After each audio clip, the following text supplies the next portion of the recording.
Hello వేదం family, ఎలా ఉన్నారు అందరూ? పరిశుద్ధుడైన యేసుక్రీస్తు నామంలో మీకు నా శుభాభినందనలు. నేటి మన టాపిక్ క్రొత్త నిబంధనలోని 16 అధ్యాయాల 7వ పుస్తకం అపొస్తలుడైన పౌలు కొరింథీయులకు రాసిన మొదటి పత్రిక.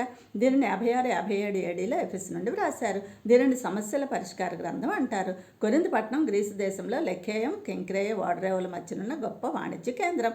ఎప్రోడైట్ అని ప్రేమదేవత ఆలయంలో 1000 మంది దేవదాసీలతో వ్యభిచారం, హీరో వర్షిప్, అనేక విభేదాలు ఉన్న కొరింథులో సంఘం స్థాపించగలిగితే ప్రపంచంలో ఎక్కడైనా సంఘాన్ని స్థాపించవచ్చు అని జాన్ స్టార్ట్ పౌలును ప్రశంసించాడు. అపొస్తల కార్యములు 18:9 బట్టి దైవ దర్శనం ప్రకారం 51, 52 ఏడీలో పౌలు 18 నెలలు కొరింథులో అకుల, ప్రిస్కిల్లతో కలిసి పరిచర్య చేశారు. నిజానికి పౌలు భక్తుడు కొరింథీయులకు 4 లెటర్స్ రాశాడు. 2 మాత్రమే బైబిల్లోకి వచ్చాయి. దీనికి ఆధారం 1 కొరింథీ 5:9. ఈ లెటర్ ఉద్దేశం అప్పటికే వారి నుండి వచ్చిన 2 లెటర్స్ని బట్టి, కొందరు వ్యక్తుల నుంచి వచ్చిన సమాచారంను బట్టి ఆ సంఘాన్ని క్రమపరుస్తూ, నైతిక శుద్ధీకరణ కొరకు మందలిస్తూ, వారి సందేహాలను నివృత్తి చేస్తూ వాక్యంలో స్థిరపరచుట. పౌలు గారు తన కలం ద్వారా సంఘాలకు పునాది వేశారు, మాట ద్వారా ఆత్మలను రక్షించారు. దీనిలో గ్రంథ విభజన.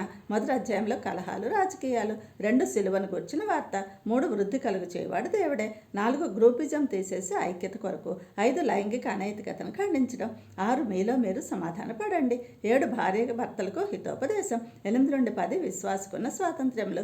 11 నేను క్రీస్తుని పోలు నడుచుకొంచున్న ప్రకారం మీరు నన్ను పోలు నడుచుకోండి. 12 నుండి 14 కృపావరములు. 15, 16 మృతుల పునరుద్ధానం, మహిమ శరీరాల వివరణ.